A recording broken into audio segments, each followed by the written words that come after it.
أوكي أبلش؟ أوكي. في يوم عادي كانت تشرق به الشمس.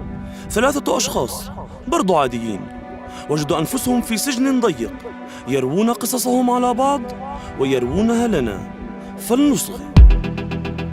مواطن مستهدف، مواطن مستهدف، مواطن مستهدف. قصتي بتبدا في المدرسه. دوز وانا فاز فرو برفانكو كل ورفي ان شاء كونتارنا فيله ييك شاعر in Ishmore with Khomeini Muxumash Ilaharte. First, I'd like to welcome everyone here to the 12th annual Lima Tom Flaherty Festival, Féile in the Blartach on Inishmore here in Kilmurvey House, our usual opening session. She an Tider Nationachus thema na bli an the show, agus player an Kangel is skrivini ober agus gníviocht na Blartach agus na dorach heen agus gach the one session agus na ger chemani atá sa down shot for lahar agus playing with nis move fishin. So the theme of this year's Féile is internationalism. So we'll be discussing the work and writings and life of Liam and Tom O'Flaherty and some of the crises facing the world today. So at the outset, it's important to say that Liam and Tom O'Flaherty were active as writers and political activists during the rise of fascism in Europe in the first half of the 20th century. And the connections between capitalism, imperialism and fascism at this time became very clear to both Liam and Tom.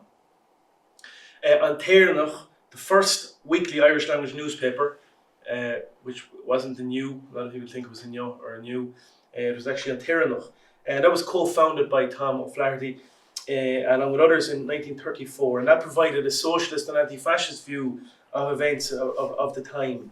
At a time in Ireland where fascist movements to the far right in Europe were quite popular, generally widespread support at that point in time. And an early editorial in the paper, but an early editorial looked at Dortz econom. Eenje atá chielenish, nílin eversaid, nachwil in zijn drama na politiachte eegsule in zijn jaarman, en nish ach lucht arm, avach reile rol in zijn marne boeil, dus gaan koppela wamach gauw lesh. So dit toch tame ekkel keert vi rumpel wagnaam. Vi leergus aan wahige, because vi shen aan gloriags by telefisha fi on the morach le John Roman.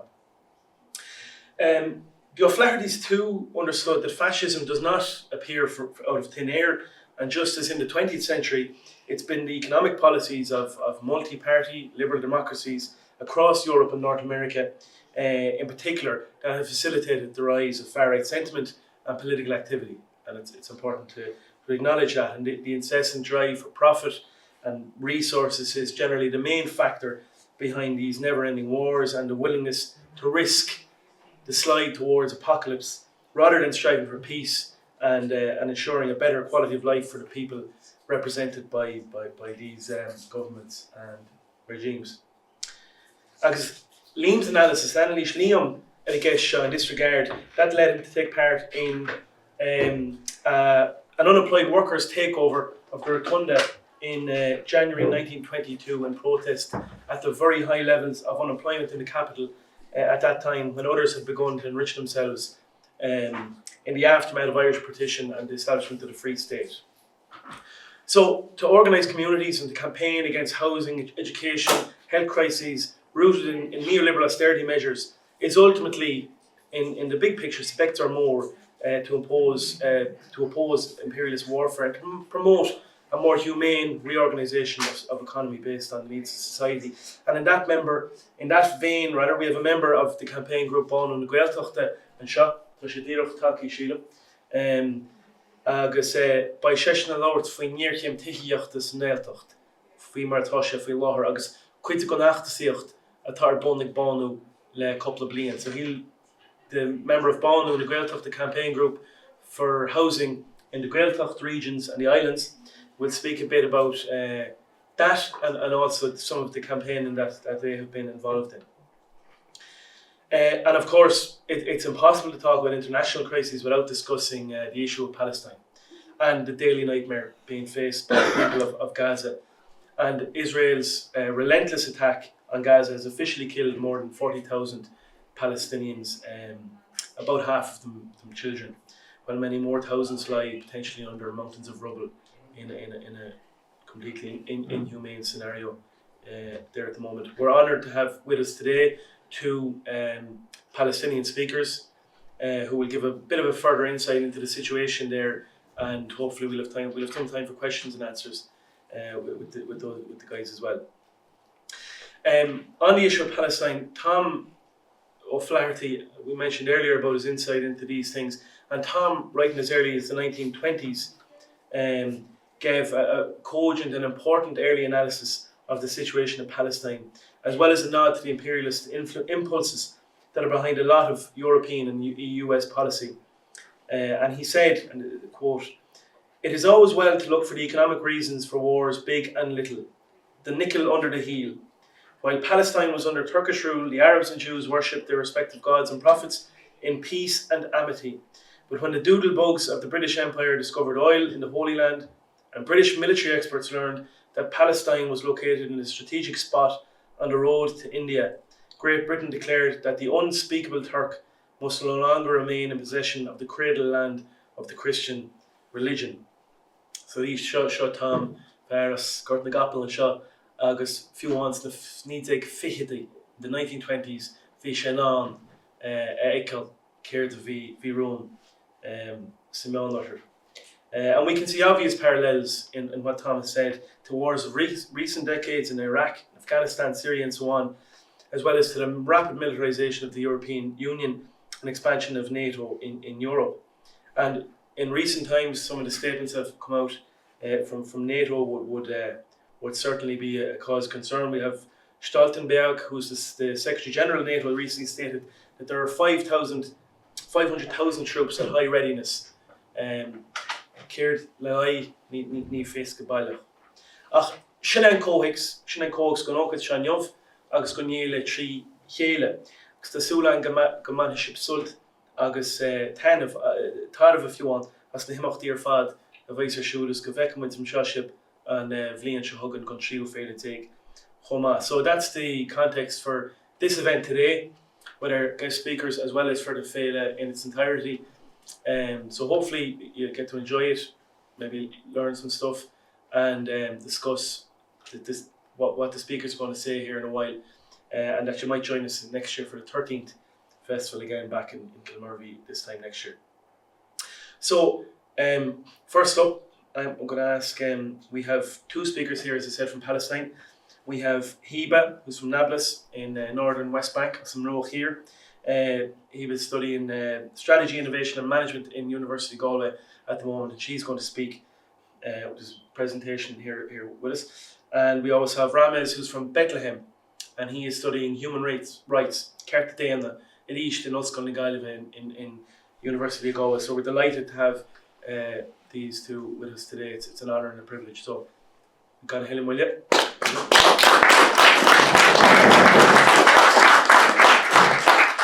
Hi everyone.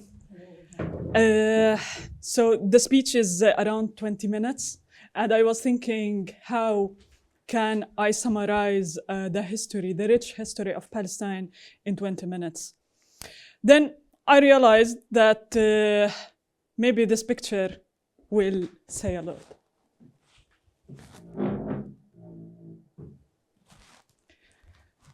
So my name is Hiba, and I came from Palestine to pursue my master's in strategy, innovation, and people management, my experience in business, my background in information technology, and my passion in social work. And I believe this made me think how to connect the dots.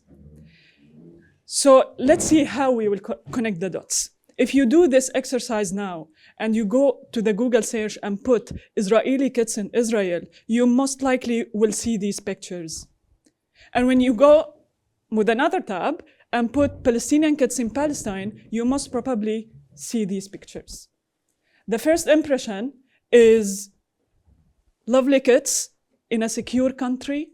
They are happy, and this country that comes to your mind when we say Israel, you will think about innovation, about technology, about the most democratic country in the Middle East, the most ethical army in the world. While when you see the other pictures, you will see destroyed country, poor people, poor kids, they are starving, and most likely the first image in your mind is gray because of the ashes in Gaza. This, what we say in business, is nation branding, that you build perception in your mind about these countries. So my duty today is to show you the real branding of Palestine and the beauty of our country, despite all the historical tragedies that we are facing. So, as you see here, Palestine is in the heart of the whole world, actually, and in the heart of the Arab worlds. And it's interesting that here they used to ask me if Algeria, Morocco, in the northern Africa, Egypt are Arab countries or not. So Palestine shared the same history of the Arab countries. All the Arab countries share language, culture, and even the social structure. And there is something that we Palestinians are proudly see in ourselves, which is hospitality, resilience, and strong sense of community. And most importantly, that many of our friends here told us about is that we are deeply rooted in our land. Back to the history, before the British Mandate, we had a life. We have traders, we have factories, we have community, we have rich, very rich history and ancient places that still today prove the existence of Palestinians. This, for example, is the National Hospital in my city, in Nablus. So if there is a hospital, then there is a community which deny the claim of that Palestine is an empty land for the land for Jewish people. So this hospital is a place that proved the existence of Palestinians in my city, and one of the rare places now in Nablus. Why rare? Because during the second uprising, they demolished many ancient places as the aim of rewriting the history and rewriting the narrative.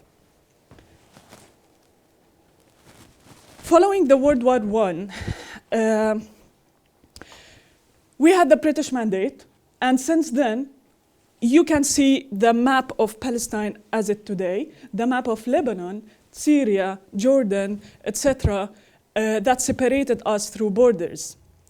So Jewish people were around 10% maximum in Palestine as the contribution of the Palestinian community. However, in 1917, someone in Britain decided that we need to give a land for Jewish people to establish the Jewish nation. Arthur Balfour, and most likely you know the Balfour Declaration. So they decided that we need to make this country for Jewish people. And because of that, the UN in 1947 decided to divide Palestine into Arab states that contributes only 45% of the land, and Jewish state, which contributes 55% of the land. And what is interesting, that all the countries that voted for this partition plan, all of them are excluding Palestinians. So even it's our land, and we didn't have the right to vote if we are accepting or rejecting the establishment of a new country. So Since then, since 1920 till 1945, as you see, the immigration of Jewish increased dramatically over time. And when we say immigration, it's not as the immigration as we see today, like immigrants from war zones to a safer place where they got involved to a new community.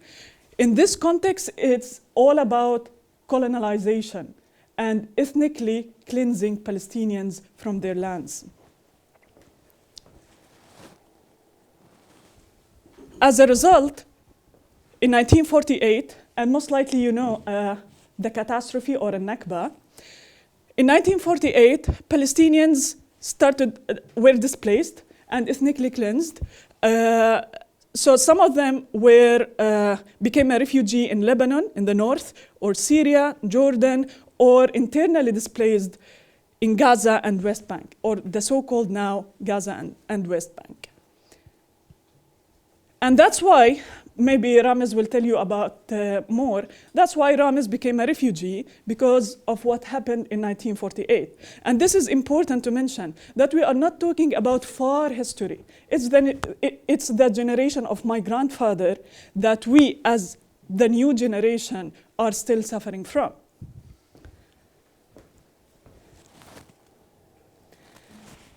As a result of a Nakba in 1948, they destroyed 530 villages. 500. You can imagine the history, the memories, the families who were living in these villages, which were about 13,000 Palestinians who were killed. And there were many families completely erased from the civil registry. With that in mind, the way that they did it in 1948 is exactly all the tragedies that you see, live massacres nowadays in Gaza. The same brutal, barbaric way to kill Palestinians as a way to threaten them and keep this as a sign for others to just escape the country or voluntarily go out from their land. And that's why, as you see in these pictures, despite all the tents, many Palestinians still save their keys as a symbol of right to return, or actually it became a symbol of right to return, but they escaped from their homes under the hope that they will return in 2 weeks. But now we are talking about 75 years and still waiting.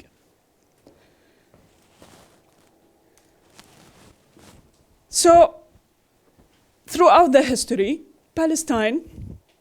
this Palestine became West Bank and Gaza, and even the West Bank become pieces of West Bank. Why? Throughout the history, we didn't have a Palestinian Authority or a Palestinian government that controls the Palestinian community. So we as people established our businesses, our NGOs, and built the community by ourselves till 1994. As a result of the Palestinian Liberatory Movement, they made the Oslo Agreement between Palestinians and Israelis under the condition that is 5 years transformation of authority from Israelis to Palestinians. 5 years since 1994, we are talking about 1999 maximum, 2000 maximum. So one of this condition in this Oslo Agreement is dividing West Bank into 3 pieces. Area A, which is under control of a Palestinian Authority, but this contributes only 25-26% of the West Bank. Area B, which is a hybrid control between Palestinians and Israelis, and Area C that contributes 60% of the West Bank, which is under control of Israelis.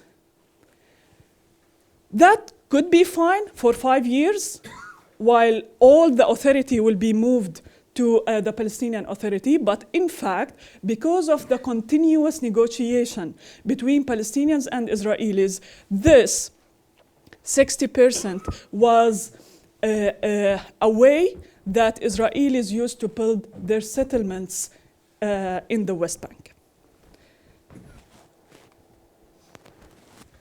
So since then, as you see, from 2000 till 2022, and now it's more than around 600 or 700,000 Israeli settlers in West Bank who are, they have the ideology of killing Palestinians, hate Arabs, and as you will see more of how they are violating Palestinians in their lands. Maybe Ramez will talk more about it, but I will highlight some stories. One of them is the Wabshe family. It's in Hawara, near my city, in Naples. Out of sudden, like they were living in their house peacefully. A group of settlers under the Israeli army protection, they invaded the Hawara village. They started to throw bombs, and this family have been killed. And all of them, except one baby who was severely burned, and he's still alive. Mohammed Abu Khdair is a Palestinian guy, actually teen, in Jerusalem. In a very barbaric way, 2 or 3 settlers kidnapped him, enforced him to drink fuel, and burned him alive. Okay, they arrested them, and after a few months, they have been released because they are psychopaths, and this is mentally disordered. And this is the excuse always for settlers who are violating Palestinians. Also, as you see here, how those Israeli settlers are invading farms, Palestinian villages, burn their houses, and burn their cars and farms. I will keep this for Ramez to talk more about it. Now, if we are moving forward to Gaza, as you know, it's only 365 square kilometers. So it's very small. And 64% of them are refugees. Refugees since 1949, 48. The population is 2 million, but what does that mean if we are comparing it with Ireland? If we are talking a square kilometer, in Ireland, there is 73 people in every square kilometer. In Gaza, there is 6,000. So you can imagine every bomb will massively kill Palestinians. And you can imagine if they are enforcing them now to go from place to place, and they are collecting them together from, like when they say you have to evacuate northern Gaza and go to the southern area, you can see how those millions are intensively in the southern area, and any bomb cost a lot of humans. Also, when we are talking about Gaza, we are talking about the biggest air prison in the world. What does that mean? That means that there is no entry of any medicine, any equipment. I worked in a telecom operator, and we faced a lot of challenges to enter even the telecom infrastructure to Gaza. And even from the sea area, they have only 6 kilometers to fishing.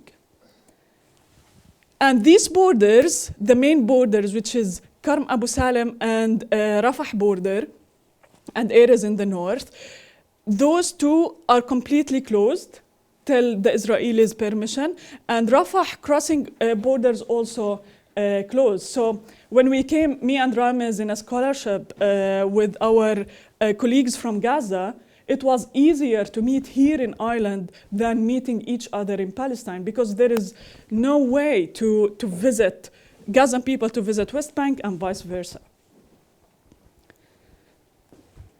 So the impact of this siege impacted the economy, impacted even the social structure, impacted to have the high poverty rate in Gaza Strip, like we are talking about 60%, and the unemployment. So the point now is not that Palestinians are poor people. No. Gazan people are really hard workers. They are so smart. And there is a lot of stories, even during the war, how they are resilient to cope with the situation and find solutions just to keep their roots on the land. In Gaza, we used to have an international airport, but it has been bombed like 20 years ago. And it was the gateway for the world, but now they are under siege. This I will keep it to Ramez. The human cost in numbers. When we are talking about the human cost, as you see here, how the killing of Palestinians versus Israelis, even before the October 7th, you will find how, like, we don't care about this. We calculate it on everyday basis. And if I want to move from place to place, for example, from Naples to Ramallah, which is around 1 hour, there is many checkpoints that we have to pass through, but these checkpoints are still risky on our lives, even to being arrested or killed. I hate to talk about numbers when it comes to Gaza, because it's not counting of numbers, it's counting of souls and memories and souls of many Palestinians and their families and their beloved ones. Just like yesterday, our social leader in Gaza just told me, Hiba, the Khalil who were killed in an Israeli bomb 6 months ago, where finally got her body from under the rubble, and we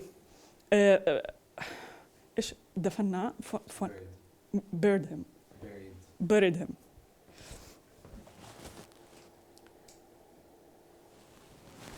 And when we are talking about a 1 year of bombing schools and universities, we are talking about hundreds of thousands of students in schools and universities who were stopped their education, and most importantly, many of professors and teachers were targeted in what we call it as selective killing of the professors and the teachers. Again, I will end up here.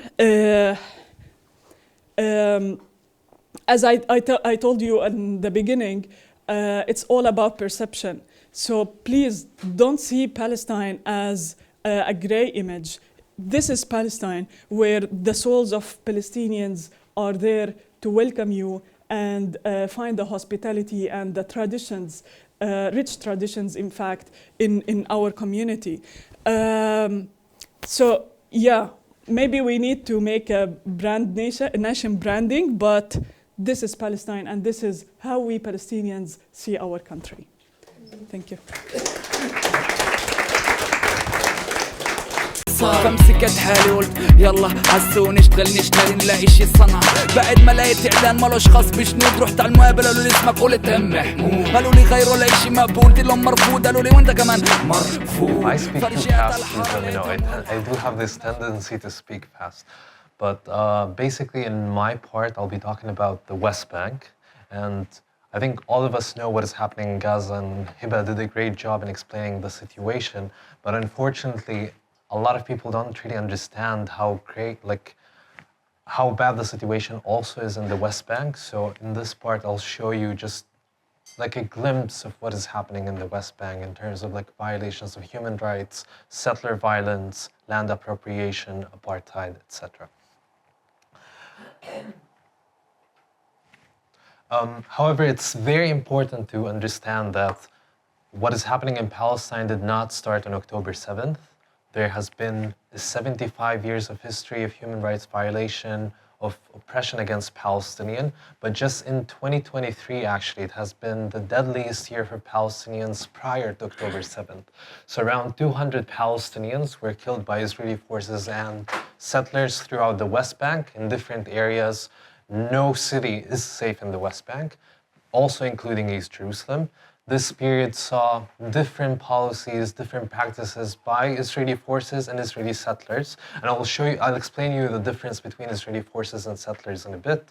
But basically, there has been excessive use of force against Palestinians, torture, arbitrary detention, and other practices that the Israeli army and settlers have been using to target Palestinians. But it's important to understand like the status quo of Palestine and how the apartheid regime exists in Palestine. So this is the map of Palestine. You have 6.8 million Jewish Israelis who live both in what is now Israel, and they also live in Area C of the West Bank, where the settlements are.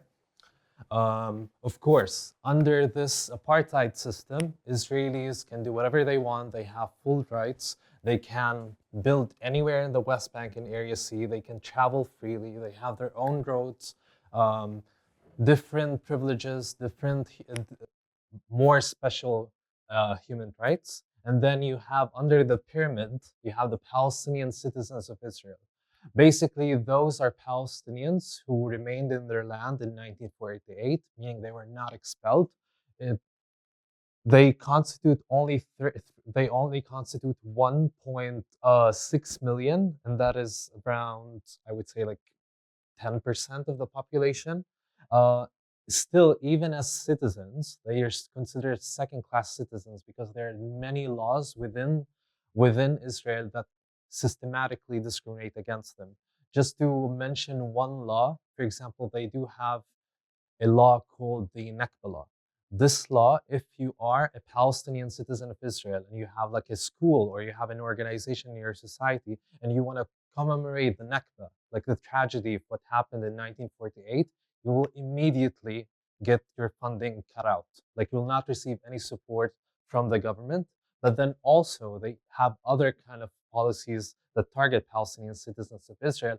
So if a Palestinian citizen of Israel marries a Palestinian from the West Bank or Gaza, they actually get their citizenship revoked, meaning they cannot intermarry between Palestinians among the West Bank and Gaza.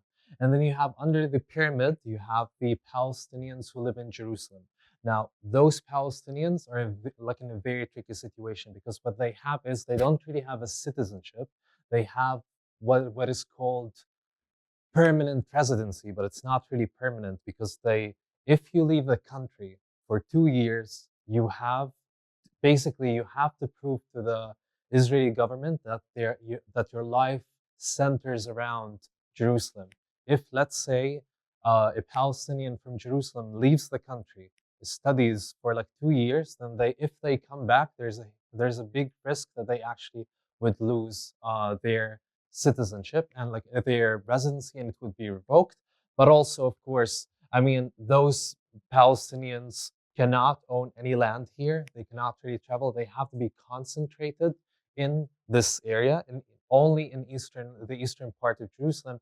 But also then you have different practices of the Israeli government trying to ethnically cleanse Palestinian, trying to change the history, trying to Israelize like the Palestinian history through different practices to basically make Jerusalem unlivable for Palestinians, so they're forced to be expelled. And like probably you saw a lot of the house demolitions that happen in East Jerusalem specifically, and that is one strategy where Israel tries to force Palestinians out. And then you have Palestinians in the West Bank, that is my case in Hiba, where we are only concentrated in these like dark red areas. We cannot build, even for example, my dad, like to give you an example, my dad owns a land here in Area C, but he cannot build on it. Actually, Israel has only given 1% of Palestinians the right to actually build here. But of course, Israeli settlers can build whatever they want. They can even ethnically cleanse Palestinians, displace them, kick them out of their house, and then they would just build on top of their houses. Of course, Palestinians in the West Bank cannot travel here. So I live from Bethlehem. Bethlehem is like, it's called the sister city of Jerusalem because it's very close. It was actually one city in the past. I can see Jerusalem. It's like 5 minutes away, 10 minutes away from my place. I cannot go there. I'm not allowed to go there. I have to cross a military checkpoint if I receive a permit. But of course, as a young single man in Palestine, like there is 95% that will be denied under national security threat. And then you have Gaza, and Gaza are like basically the beneath of the pyramid because they are literally locked here.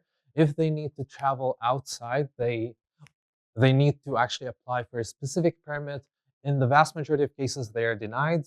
And also Hiba showed you like the situation in Gaza, so I don't want to like go over it again. But if you have any questions, I can answer them later. So to tell you more about the situation now, because unfortunately the media tends to neglect what is happening in the West Bank.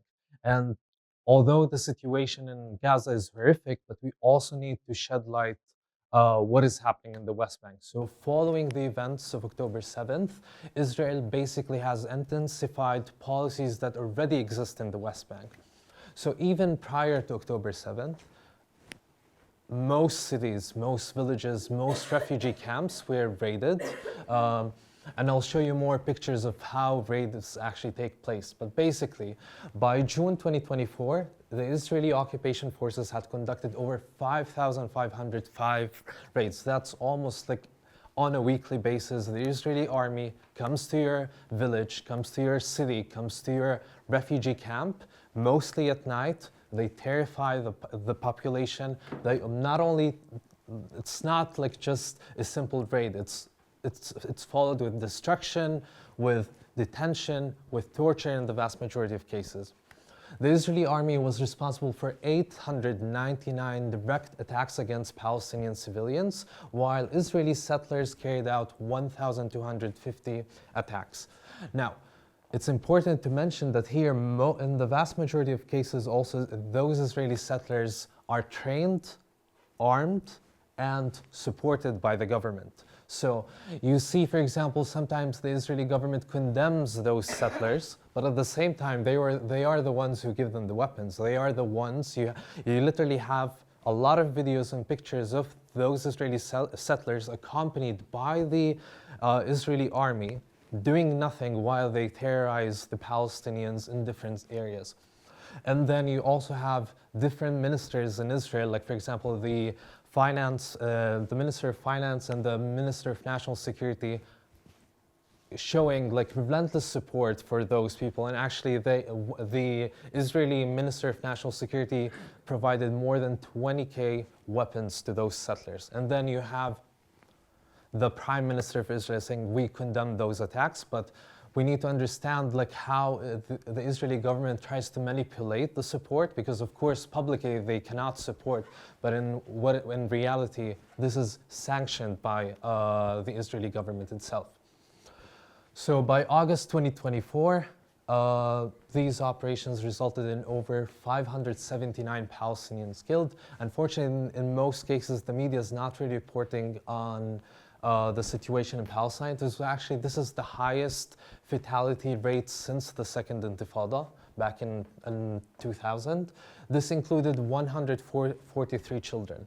Now, this rate here, it marks a nearly 3.5-fold increase fatalities compared to the previous 9 months. In regards to injuries, we have more than 5,000 Palestinians injured, with a particular focus in the north of the West Bank. And I'll explain to you a bit more, but let me just show you a bit of some pictures of basically the Israeli settlers. So here you have the Israeli army, and you have Israeli settlers carrying weapons. And then you have on the other side Palestinians. They could easily shoot Palestinians, nothing happens. And then you see they're always accompanied by the IDF. But here it's quite interesting. This usually happens in Area C, where there are some Palestinians, but most of the settlers live in Area C. So the Palestinian Authority, that is the governing authority of Palestinians, is only concentrated in Area A and Area B. That is like around 30% of the West Bank. So the Palestinian police cannot really enter those areas. So under the law, the Israeli army is supposed to provide protection to Palestinians. Even under international law, as an occupying power, Israel has the responsibility to protect Palestinians. But then you have these images, different images. The vast majority of settlers are armed. Like they can easily just walk. You can see them. Like for example, when we have some shared roads, you can see Israeli settlers carrying weapons. You can see them like they would be driving next to you, like just pointing guns at you. And you will have to normalize this, unfortunately, as a Palestinian. But for example, you also have a lot of Israeli settler attacks. And this is, for example, a very recent image in Nablus, actually, where the Israeli settlers raided, I think it was a village in Nablus, and they left this amount of destruction. And then you have the Israeli army. These are all recent pictures, so since October.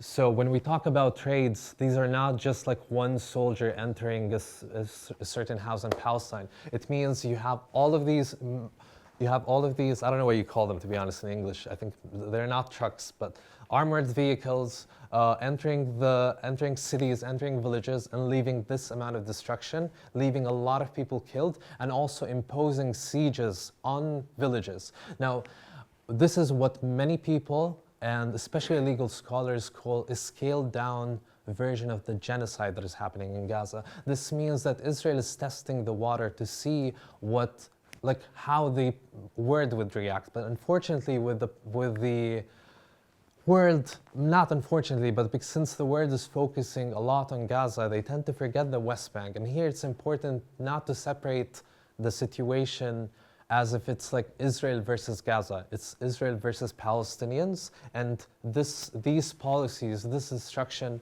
happens all over the West Bank, all over Palestine, sorry. So, as I said, you have all of this amount of destruction. Whenever the Israeli army enters under the Oslo Accords, that is the peace agreement between Palestinians and Israelis, the police cannot enter, meaning they cannot engage with them. This is why many Palestinians are critical of our beloved government. That was sarcastic. But basically you have a lot of Israeli army just entering, killing, doing whatever they want, no penalty, full impunity. So in the vast majority of cases, these Israeli soldiers, even when they deliberately kill civilians, they don't face any penalty. And even when they do, they would actually, they would get out of prison maybe after 1 year under the claim always of mental illness. Yeah, no worries, it's fine. So basically we have here also arrests. So even in addition to the destruction that is happening, the Israeli army has been arresting a lot of Palestinians since October. There is around 9,700 Palestinians who are detained, but this number does not include the 1,000 of Palestinians who got detained in Gaza. Now, the ones in Gaza are effectively under enforced disappearance, meaning that no one knows where they are. They are located in a specific prison, no one knows where they are exactly. The Israeli army did not allow the Red Cross, any international organization to check, their status, what happened to them, whether they are alive. So you have a lot of Palestinians not sure of their partners, their family members, their friends, whether they are alive or not. Also, thousands of those people are under administrative detention. This means that a lot of Palestinians are arrested without any charge. So, and sometimes what the Israeli government does is that they do have a charge, but they wouldn't let you know. So for example, if I'm a lawyer and I want to defend my client, a Palestinian prisoner, I cannot defend that person because I don't know what's the charge. So it's actually nearly impossible to like defend or to oppose this decision. And then of course this includes 640 children. Now, even within like detention facilities and prisons, you have very, very horrendous circumstances. They are under severe abuse, torture, sexual violence, including rape. I don't know how many of you have heard of the last situation where a Palestinian prisoner got raped and then he died immediately. And then in any sane society, there would be a huge backlash, but then in Israel, somehow, there was a huge demonstration, not against the rape of the prisoner, it's because the Israeli army tried to imprison the people responsible for that. So because of the societal pressure that they want, like those people who actually carried out the rape, they got out of the prison. And of course, as I said, this just increases the impunity that Israelis have when they conduct a lot of human rights violations against Palestinians. Because of all of these circumstances, more than 22 prisoners have died. But of course, they are systematically denied medical care. As I said, no international humanitarian organization can check them. And their situation is getting worse. And you have the Israeli Minister of National Security even proposing the death penalty for Palestinians to reduce overcrowding.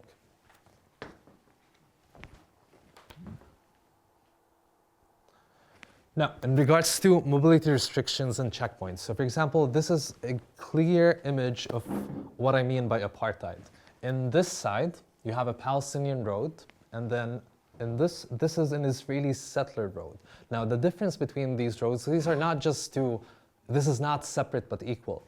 This road would take an additional 2 hours.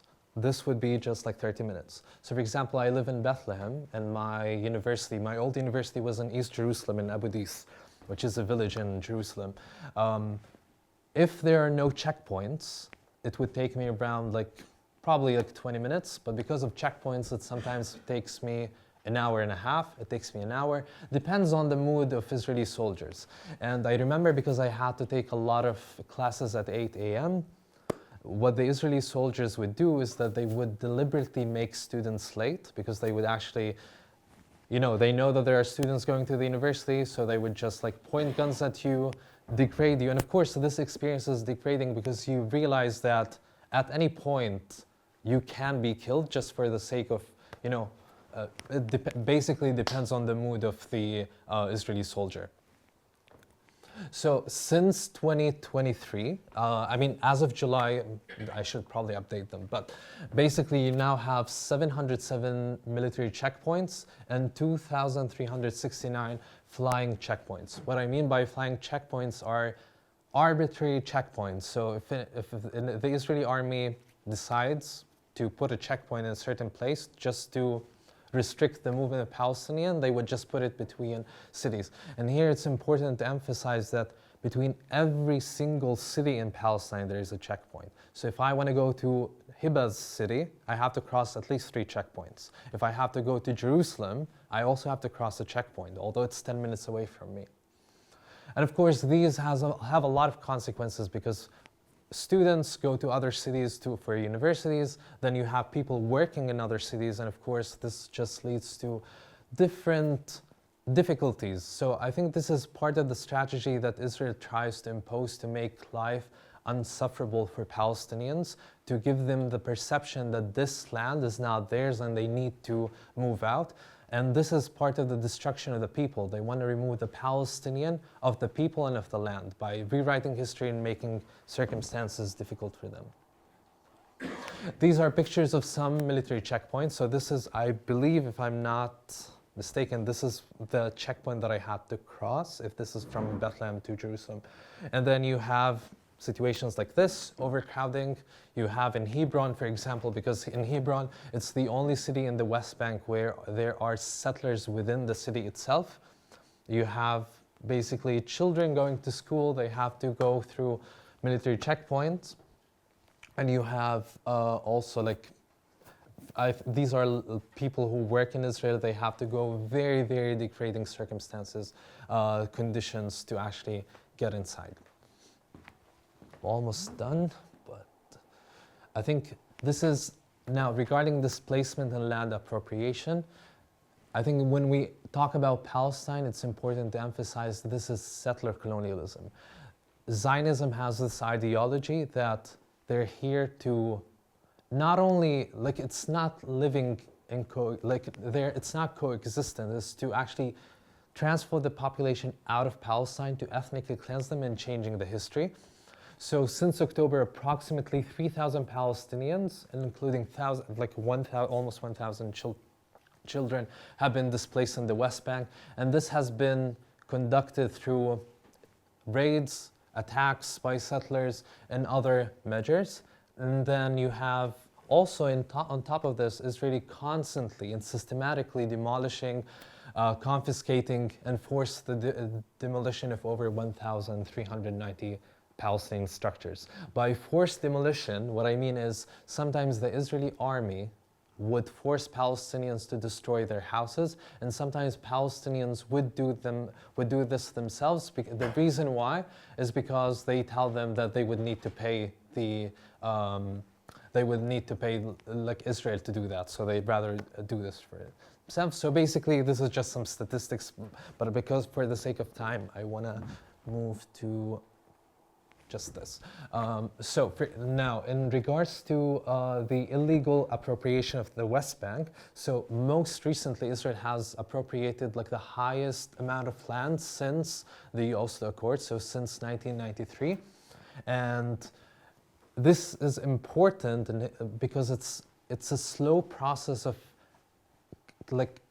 colonizing the land, ethnically cleansing Palestinians, and just concentrating them in this very, very small amount, where they are literally treated like as if it's apartheid South Africa, where black South Africans were concentrated in those areas. They were not, they couldn't really interact with other South Africans.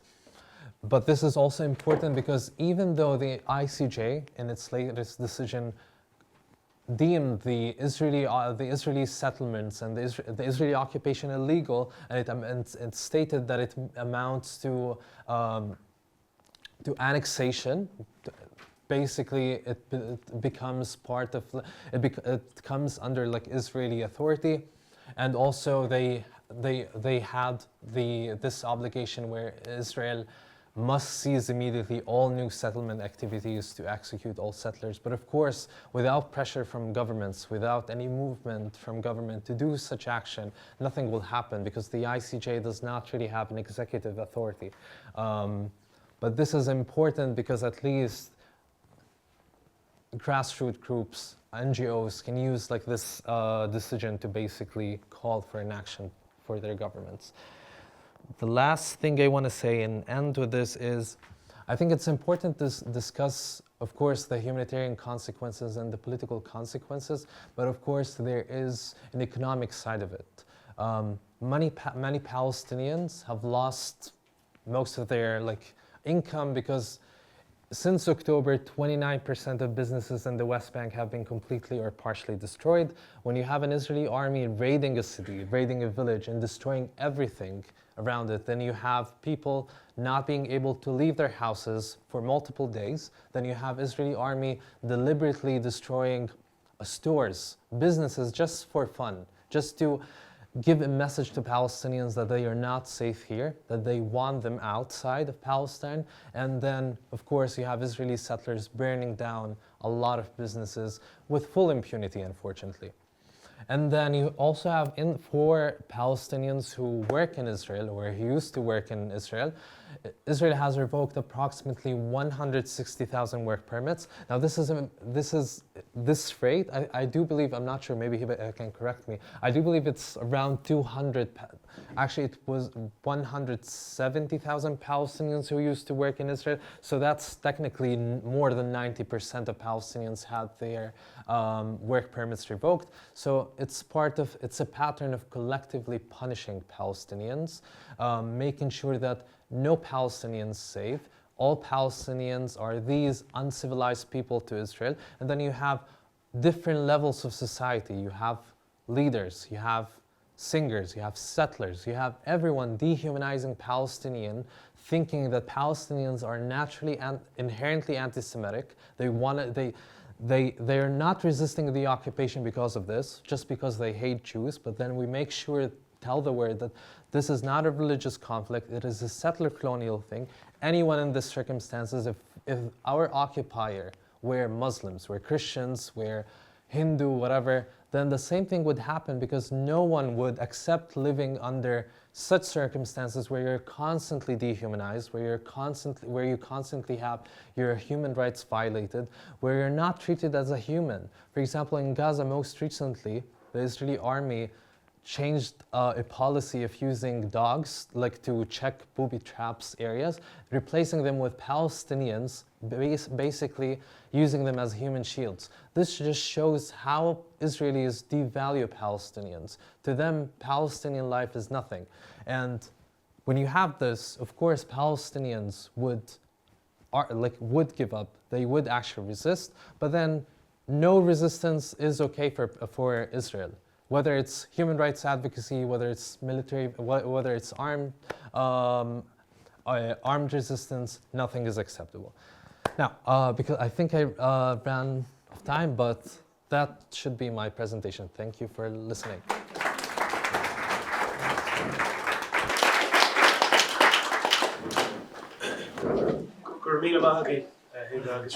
I think, Corralon, Kate Scott being shown is an excellent presentation.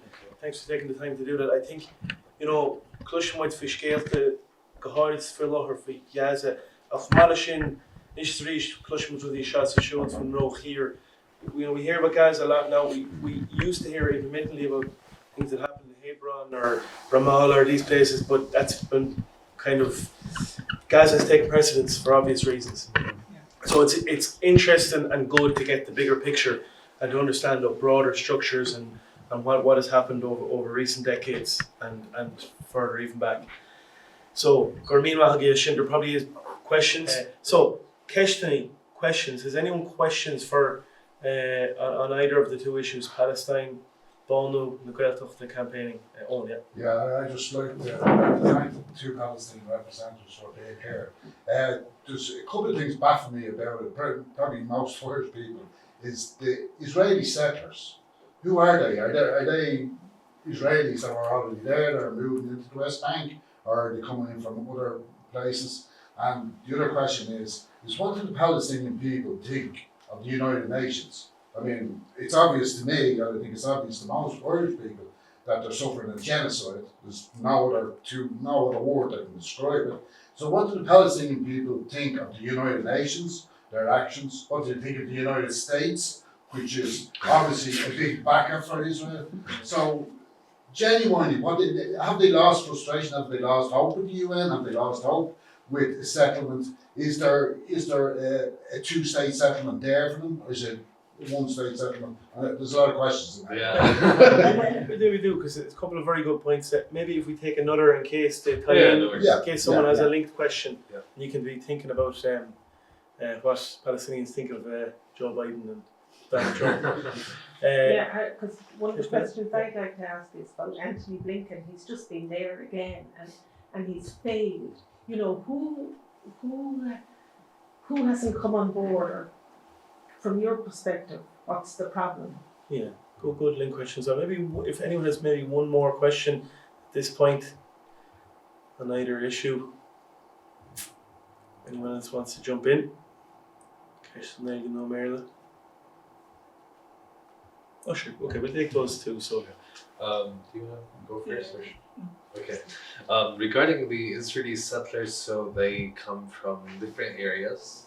They come from New York. They come from a lot of European countries. Currently, so the Israeli settlers, most of the time, they come. So part of the strategy where Israel tries to increase immigration in the West Bank is that they provide privileges to settlers, basically Jewish people who are in different parts of the world. They provide them with cheaper housing. They provide them with, also like some of them do like a birthright trip to the West Bank under the claim that this is the promised land for Jewish people. So definitely different incentives. And basically they come from different areas of the world. They come from France, they come from, a lot of people come from the US, specifically New York, Hungary, Holland, Ukraine, so basically and they come in most of the time. I would say 80% of those people go to the West Bank and Israeli settlements, which is effectively stolen Palestinian land, and Palestinians, as I said, cannot own or live in any of these lands. But at the end, they are Israelis. Like they hold the Israeli passports and identity. I think the only thing that I may add about the two states.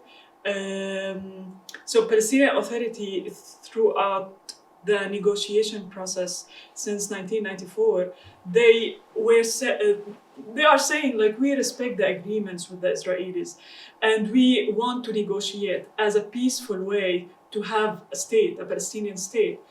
But in fact, what Israel do, as Ramiz mentioned, in the West Bank, is building more and more settlements in a slowly and smoothly way, where because of the isolation of cities and villages, for example, in my city, we started to think, okay, it's a village near my city, but it's not in my city. So isolating these areas, it's also embedded in our mind to isolate even our cause. So when it comes to stealing Palestinian land in a village, if it's not about you personally, then you most likely you don't recognize them. So this is the way that systematically Israel did in the West Bank by isolating the villages and the countries, the cities. And also, as Ramiz mentioned, that we don't have police. Like we have police, we have Palestinian army, but because of the agreement between Palestinian Authority and Israel, they are allowed to go to the city and arrest, bomb houses, do whatever they want. When they enter our city, the Palestinian police and the Palestinian army escape, like just go out from the city. So this keeps us as Palestinians, civilians, have nothing that can protect us. So when it comes to how we see the UN, Palestinian on the political side used to think about the UN as a reference, as a way to have the freedom and being recognized as an independent country. But during the genocide, actually there is no reference in this word. Like imagine publicly senators, US senators are threatening the judges of the ICJ just because ICC. It's his expertise. Just because they are willing to have like to issue شو نحكيها مذكرة اعتقال like arrest warrants. I think to me, like I work with the UN Special Rapporteur on the situation in Palestine, Francesca Albanese. I don't know if you guys are familiar with her. I am, of course, I think as every Palestinian, we're skeptical of the United Nations. I mean, but I don't necessarily think it's the problem of the UN. It's the structure that you have 5 permanent powers dictating whatever happens in the world. And of course, in this case, the United States is constantly vetoing whatever is going on, anything that would damage Israel. So regarding the UN, like for the average Palestinian, of course, they lost all hope, like in regards to the UN. I mean, it's been 10 months, nothing is happening. No one is actually capable. I mean, they are capable, but they choose not to, especially Western countries. They choose not to actually pressure. I mean, it is easy. Israel can be stopped. They can stop the genocide, arms embargo, sanctions, just like what they did regarding Russia, regarding Myanmar, when they have committed a lot of human rights violations. But it's the West that is choosing not to impose such actions. And it's through long impunity that Israel has been doing whatever they want, not because it seems like Palestine is the exception. So yes, we sanction every country that violates human rights, but when it comes to Israel, there is this exceptionalism that is given to Israel. So this is why we have, for example, regarding your question, we have the United States begging Israel to accept the ceasefire, and that they're not doing so. And it's so funny because the United States knows that the Israeli government, specifically the Israeli Prime Minister, Benjamin Netanyahu, is the obstacle. This has been expressed by the Israeli negotiation team, by the Israelis themselves, by Palestinians, Hamas in this case. And yet the United States tells, okay, Hamas is the obstacle. But in fact, in many cases, in many of these negotiation rounds, the Israeli Prime Minister seems to introduce new conditions, try to change and manipulate the situation to prolong his stay in power. Because he knows that when this war ends, he will be tried, but not for the reasons that you think of. It's not because of Palestine. It's because, it's funny because I mean, I have interactions with some Israelis, and it's quite interesting to hear their perspective, because they see, like, you meet a lot of Israelis that are against their government, they're against the Israeli Prime Minister. When you ask them why, occupation is not really an issue for them. It's because they are corrupt in the sense of an Israeli society, not necessarily because of what they're doing to Palestinians. And we actually have conversations with them. They do have, a lot of them seem to have this, yes, we can just separate them. We don't really have to deal with this issue. And every few years we can just bomb them so they can shut up and, you know, learn the lesson. I think these are the main questions. I don't know if I forgot. Perfect, yeah. Yeah, very interesting. Any other questions for either end? Two very interesting pieces, so happy to take another couple if there is. Can I be rude and ask another one? Here on the island, every Wednesday we hold a vigil for Palestine down at the old pier. Are we doing enough? Is there anything else we can be doing? I mean, what do you suggest that we could do that would resonate with the Palestinian people, because we want to show our solidarity? Yeah. And how can we do it? Is boycott and divestment, is that the best way? Do you agree with that, and is that the way we should go? Okay. Maybe I can start and I can give her opinion. I mean, I must say, I think as Palestinians, we're really grateful that we are in Ireland. We've seen a lot of support, and I always tend to say this, that I think the support that the Irish people give is different, because what I really appreciate about this support is that it's not really sympathy, because Palestinians are not really asking for sympathy. They are, like the Irish people, empathize because they understand what's going on. So I used to live in Austria for a while, and that was a thing, because they really don't understand the situation. So whenever you try to tell them about your history, like your situation, your suffering, what is going on, like your life story, it seems like there's, okay, but Jewish people are oppressed. It seems like for a lot of Europeans specifically, that showing support for Palestine somehow equates to anti-Semitism, although Palestinians have long said that this is not against Judaism. This is against Zionism, which is a political ideology. It's rooted in the settler colonial replacement of Palestinian people. We've been living with Jewish people. Jewish people were considered Palestinians for many years. We don't have any problem with that. Now, regarding what you can do, that was just an introduction. I mean, if you ask a Palestinian in the West Bank, in Gaza, I think they are really grateful that even when you guys go for demonstrations, that means a lot. Of course, boycott, sanctions is very important as well, and pressuring the government is ideally to pressure the Irish government to impose sanctions on Israel, because unfortunately, Ireland recently recognized Palestine as a state. It has been celebrated, but the thing is, what some countries do is that they recognize Palestine as a state and they're like, we've done enough. But what does this recognition do? It did nothing.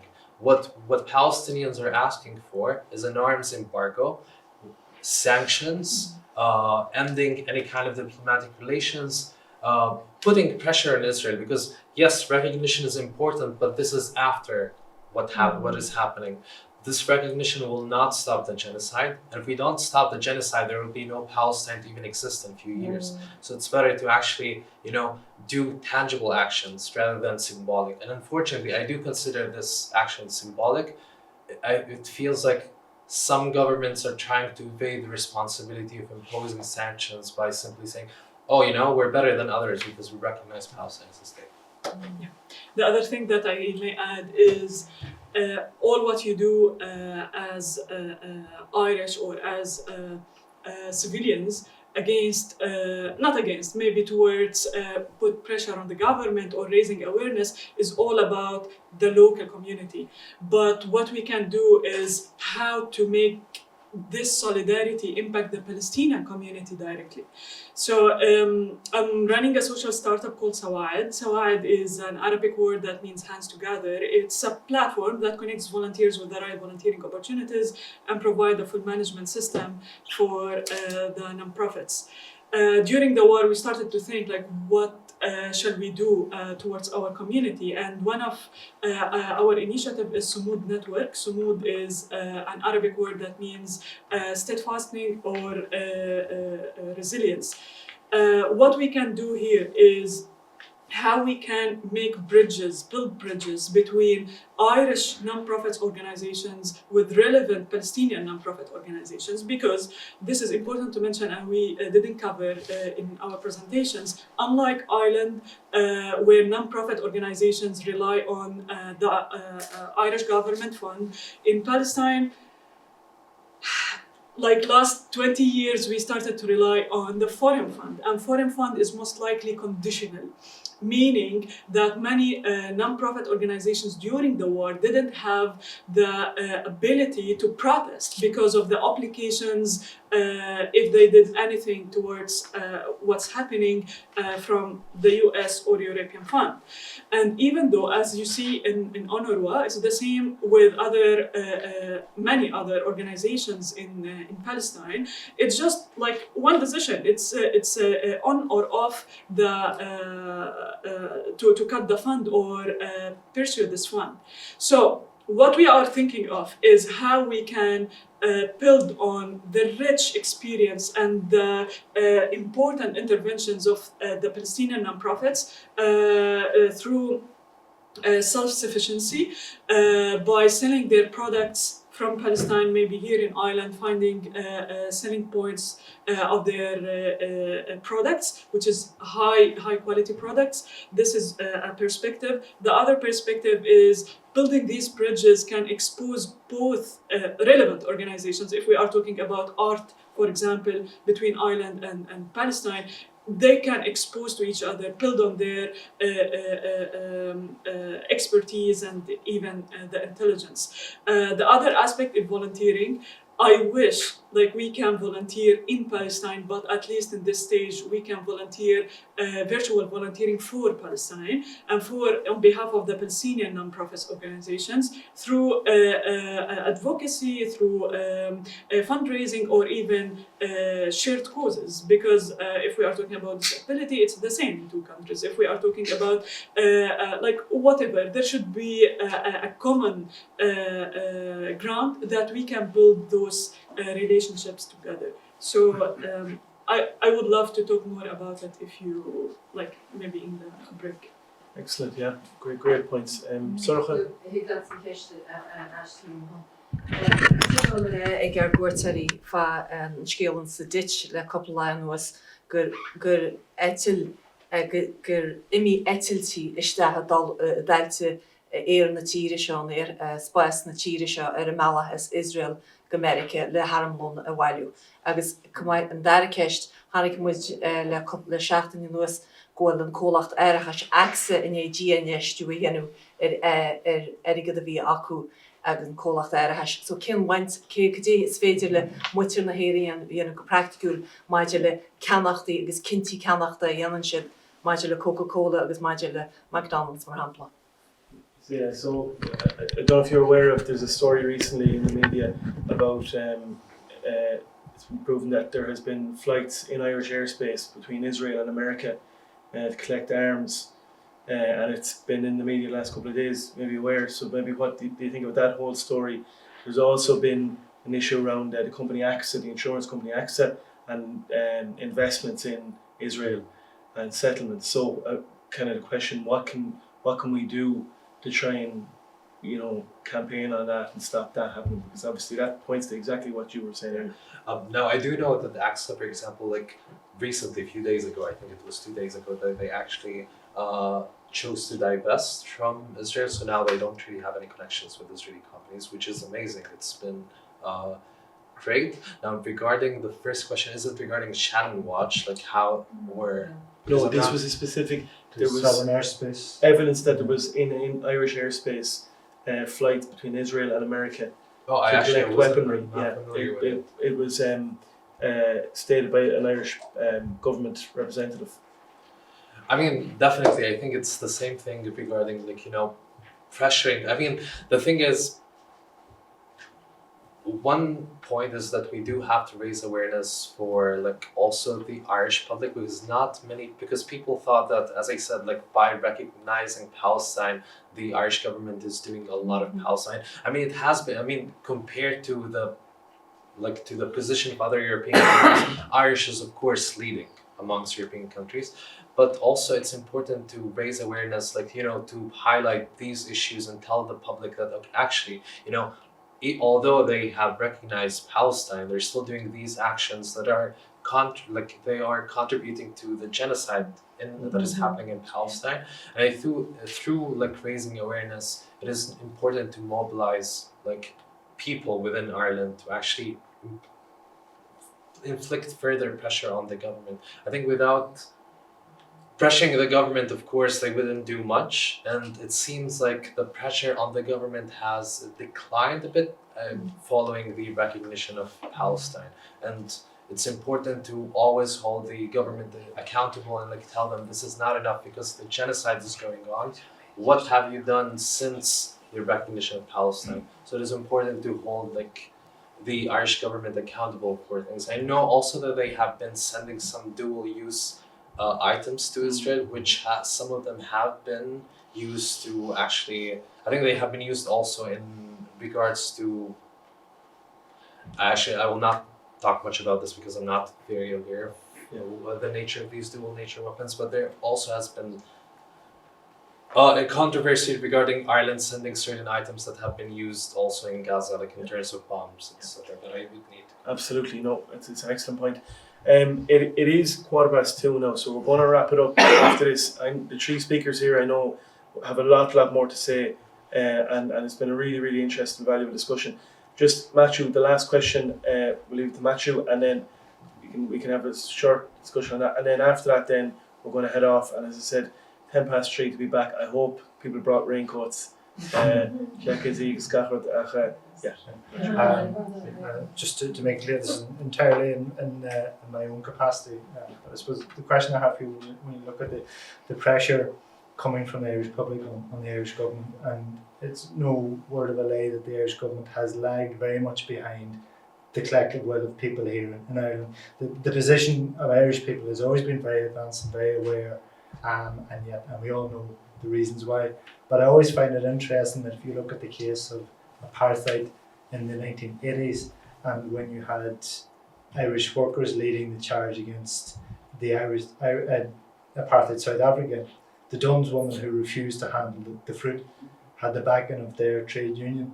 Now, one chapter of that story that we don't often hear when, you know, all of our leaders go to commemorations for Nelson Mandela and everything else like that, is that a mere 3 years after that, they signed the Industrial Relations Bill, which severely limited the powers of trade unions here in Ireland, one of which was political striking. So what those women did to play their part to bring down apartheid South Africa would now be illegal. And I have a friend at home who, for a while, he worked in Lidl. If he refused to handle the baby wipes, I mean, he was only contracted for 10 hours a week anyway. He would have split shifts. Like, I mean, if he didn't handle the wipe, he'd be lucky if he was in back after lunch. Yeah. So I guess my question for you is that, you know, do you see that weakened position between the kind of will of the people and the government? Is that very much because the labour movement has broken down? And do you think if we had a stronger labour movement, then obviously we'd be able to put bigger pressure on Israel and the US? Okay, that's a very hard question because I'm not. Sorry. No worries. To be honest, like I'm not very familiar with the labour movement in Ireland, but I do think just. So I cannot, for example, say that it has been weakened because I don't know the history surrounding it.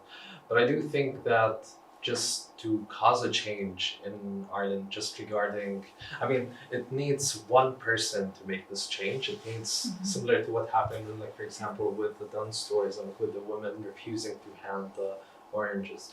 I do think there needs to be like a collective action. Sometimes that if this collective action shows support, then the government, at the end of the day, the government has to respond to the people, to the will of people at some point. And if there's enough pressure imposed on the government, then they would actually do this. Unfortunately, now I don't see like a collective action. Like it seems even, for example, I'm part of the GPSC group, the Galway Palestine Solidarity group, and there seems to be not so much cohesion between like the solidarity group as a whole, because it seems like each one has different plans. I do think there needs to be some unity. So regarding this, I believe that if unions were to actually have a collective decision, have a collective plan, then definitely this would at least contribute to making some changes. But when we are like, when there's no cohesion, no unity, then there will be some weakness within like this action, within this demand, because they know that the government will see that it's actually, you know, multiple people, like maybe some quiet voices, but it's much better when you have one loud voice speaking and calling for action.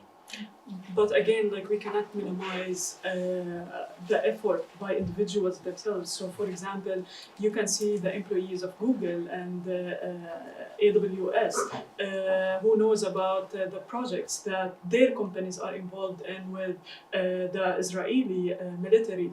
But again, yeah, it's not collective, but it's still important on the individual levels, because sometimes when you put it on the institutional level, the agendas of the board members started to be like personalized or do not care about the public opinion as much as the institution opinion. And in our context, I feel it's hard to have that collective effort on institutional levels nowadays, because like you see what's happening in ICJ, ICC, like those should be the reference, so you can imagine what will happen on the unions, like the labor movement.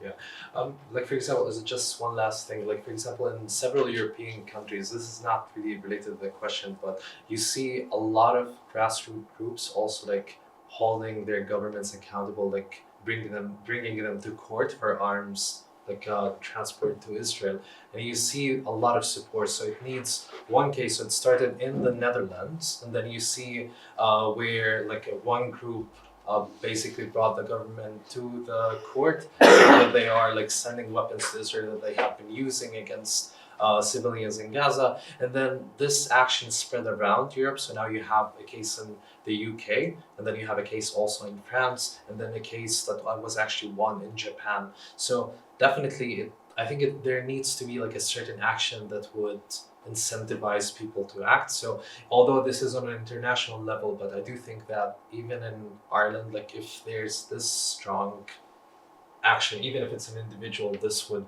actually like help in bringing this collective voice, at least. Just one point on that, just a couple of people mentioned Mary Manning, who was the first woman refused to handle South African oranges. She didn't have the backing of her union. She had to fight for the backing of her union. She had the backing of her fellow workers, which put pressure on the union to back them. They backed them, and they also tried to compromise out of them. The union tried to compromise and say, go back to work and we won't let you do that and let somebody else handle the oranges, etc., etc. But they stood firm and they got it in the end, and we know what happened in the end. So one little small spark from anywhere can just bring it all together and unite people. Absolutely, keen to. So on that note, we are going to break, as I said, back here. One last time, go to Mila Mahig, Hiba, Ramaz, agus, Matthew, us.